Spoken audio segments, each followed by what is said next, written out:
Hey, everybody. Welcome to Ambush on Air.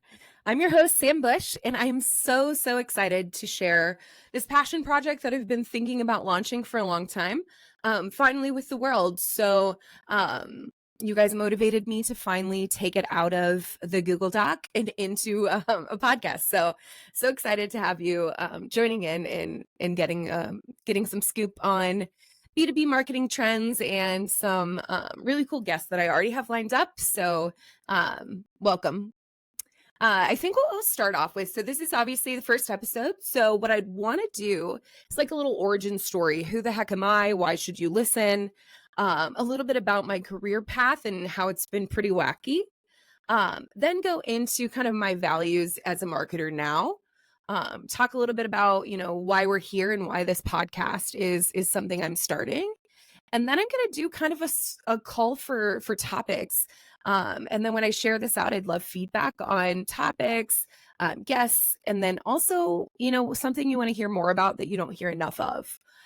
So really open to that and super excited to start this journey. So a little about me. If you don't know me, I'm Sam Bush, and I'm a B2B marketer. I've been in the marketing space since right after college, and have about 10 years of B2B SaaS marketing experience. And then prior to that, agency experience. Started my life in kind of a fun way. So went to a project adventure middle school or elementary school and middle school, which basically is like hands-on learning, but it was my local one here in Columbus, Ohio, that was around the block from where I grew up. So grew up super hands-on and super creative in just my way of thinking, and then translate that to college. So I actually went to school and have a bachelor's in art, focused on abstract expressionism and painting.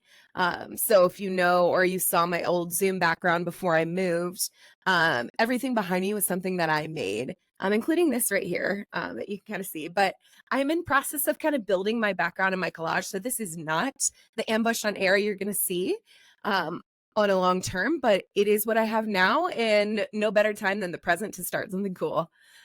So studied art and then learned marketing through kind of a funny way. I had a college friend reach out to me and ask if I was interested in working at a marketing agency down the street from my house, because they were growing from 30 people to 50 within a year, and they needed a whole bunch of people to basically be like online strategists for these insurance accounts. Went to the office. It was so cool and so chill that I immediately signed up and started 2 weeks later.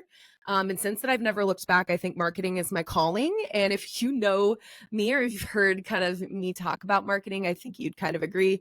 It is something that I really find a lot of joy in. And I think there's a lot of facets of life that it applies to. And some of those themes that we'll get into of kind of what I value now in marketing and what I'm looking for out of this podcast and these conversations. So that's how I built my career. Really started in agency, started in creative writing, transitioned into SEO, blog, social, and then ended up writing an entire website of copy and about 100 case studies at one company over my time there, and really accelerated the velocity of how I could take a concept and run with it from a campaign perspective. So went from content strategy to demand generation, where it was taking not just that content blueprint and that content, for each individual tactic, but thinking above that and thinking more to that campaign level at the start. And now I really believe in programmatic marketing strategy, especially for evolving B2B SaaS companies today. Programmatic marketing is basically a step up from campaigns. So campaigns are going to be, we have, a national accounting finance day. We build a whole campaign of, a social impact, a social campaign, a blog, a webinar, all around that one topic. That's a campaign. But what a program is a step above that. That's really saying, here are our 3 to 5 main targets in conversation. And here's what we want to have them know about us through these big threads. So we can talk more about that when we dig deep into it, because I've got a couple people lined up who want to talk programmatic marketing, and I'm very excited about that. But when I say programmatic, some of you think I mean ads, which we also have an ask at the end of this about ads. So that's the career. So went from demand gen, and then now I'm in partner marketing. I work on the tech alliances side, specifically with ERP and other ISVs. So if you're not familiar with the ERP space, get with it. It's where I really built a lot of my education and my my brand and my family of marketers and sales and partner leads that have really taught me a ton. So focused on ERP and tech partnerships alliances from the marketing perspective. So what sort of activities can we do to get in front of prospects together? What sort of account mapping does the sales team need to do in order to get us in the right rooms with the right people on both accounts, is really what I'm focused on right now. So one thing that I've been kind of talking about a lot in my recent combos is my values. So what do I value as a person? What do I value as a marketer? What do I value in general? So I want to speak specifically to what I value as a marketer, because I think it'll teach you a lot about me early on. So I really broke it down to four things. And it could be tons more, but those are the ones that stick out to me kind of as the strongest value cores for me. The first one is transparency. I truly believe you cannot market your product if you don't tell the truth. And that sounds really simple and plain, but I can't tell you the number of websites I go to that say we automate, all of the same SaaS words: streamline, automate, all of those things. But do they actually do that for all of the things function listed, or is it just a laundry list of how we're supposed to talk? I'm a big proponent in pricing on SaaS websites because of that transparency factor. I'm a huge proponent of websites saying we're this, not that. Or using things like G2 and quadrants like the Gartner quadrant to extrapolate and say exactly what you do versus what you don't. As a B2B self-service model mindset, which we'll get to, I really think you've got to be transparent more than just like, here are feature functions. Everybody can be that level of transparent, but are you willing to say what you can't do in your marketing collateral and in your sales conversation? Now, I know your sales team is probably totally fine and willing to say that in a demo conversation if needed, but does your website speak the same way? So that's one thing I really value when I think and approach marketing, especially in this lens of 2024 and everything going on. So the second thing is mentorship. Again, if you know me, you know I talk about mentorship all the time. I would not be where I'm at today without a mentor that I had about 5 years ago, who went out on a limb for me and taught me how to be quiet, who enabled me to think outside of the box, but also prove it back with ROI. I would not be the marketer I am today without my mentor from years ago, who has retired, and I miss him. But mentorship is a critical thing as you are thinking about B2B marketing and thinking about all the ways that change. Sometimes it's nice to have somebody to bounce an idea off of who's done it longer than you or done it differently than you.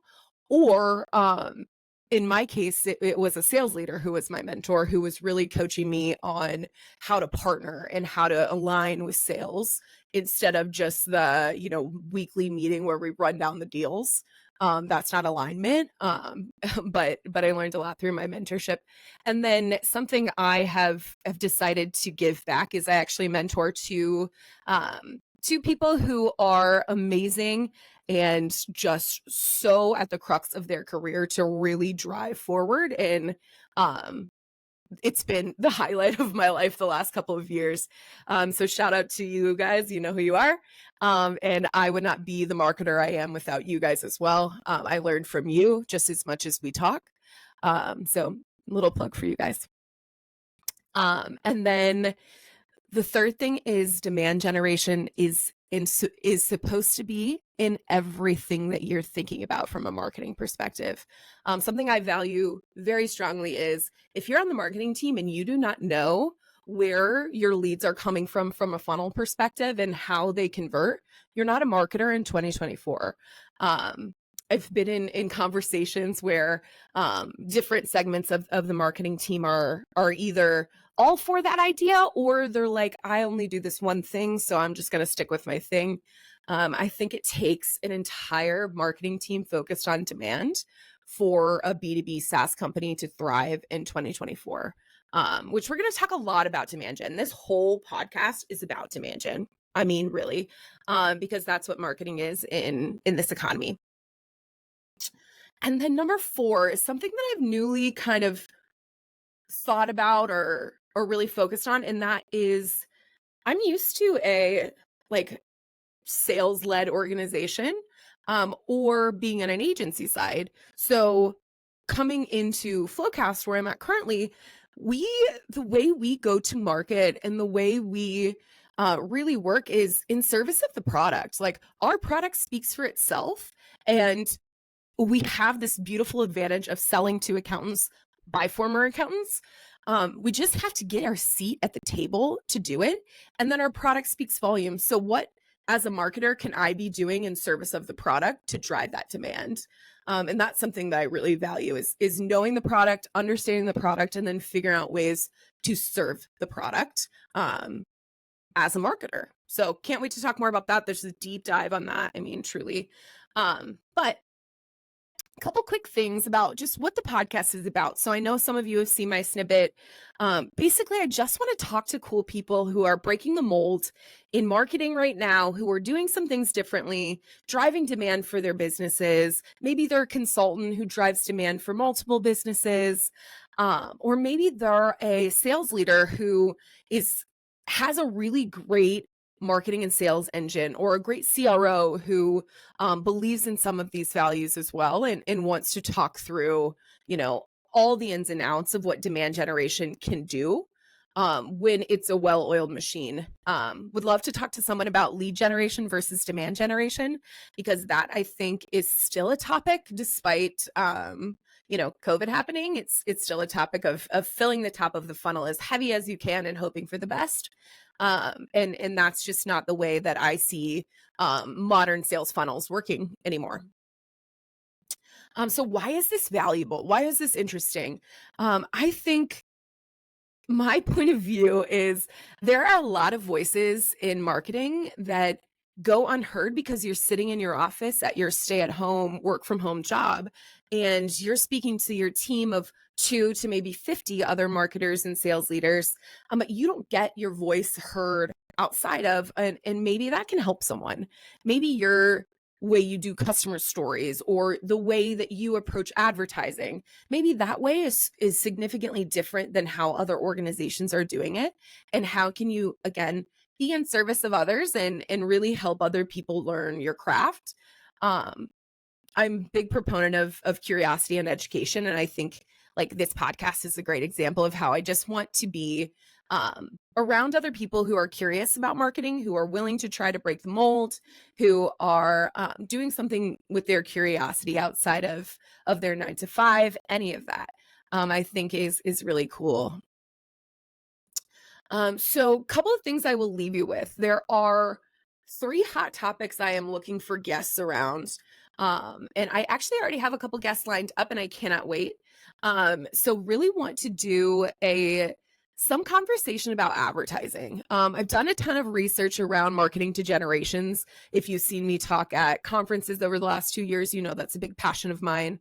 But a lot of stats that I see is that millennials, or even people from about 50 to 35, don't trust conventional advertising. And the way that I define conventional advertising, and so do these publications, is like Google Ads.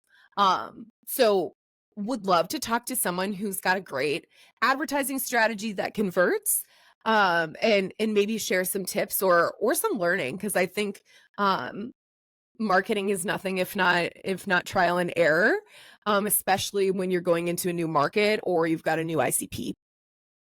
So that's one. I want to talk about something that I think is controversial a little bit, which is why I want to have tons of conversations about it. But I think if you see me speak recently as well, you've heard the evolution of the buyer committee. So pre-COVID, what it looked like, during COVID, what it looked like, 10 years ago, what it looked like. But what we see happening with B2B purchase committees in the next 10 years, in the next 5 years, what self-service economy means and what that can look like or not look like, dependent on your service model or on your product. I think there are a lot of people who 10 years from now will go into a consulted mindset as a B2B software, and they will have everything on their website, free trial. Here's how much it costs per seat. Here's how much it costs per service. And here's the 10 different, free trials you can adopt. And then the first time they actually engage with a sales rep is a consultant who is showing them how to make that free trial kind of worth their time and then move from there. So would love to talk to somebody who thinks that's coming. And then also would love to talk to somebody who thinks the opposite, who thinks, there's always going to be a time and place where software is purchased from a phone call or an in-person. Because I think right now, absolutely, I am not saying that you need to go and lay off the phone calls, lay off having a bunch of sales reps. I think the time for that self-service economy is a long time out. But what can we do as marketers to prepare for that coming?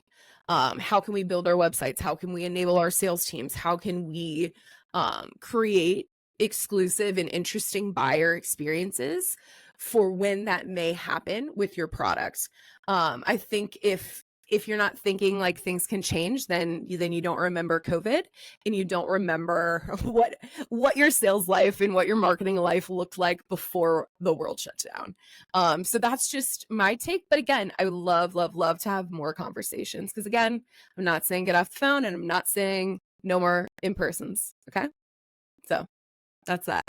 And then number 3 is I want to talk to people specifically in the tech channels that I am in about the ways that they go to market in the same spaces. So like I said, I'm an ERP and ISV kind of partner marketer right now.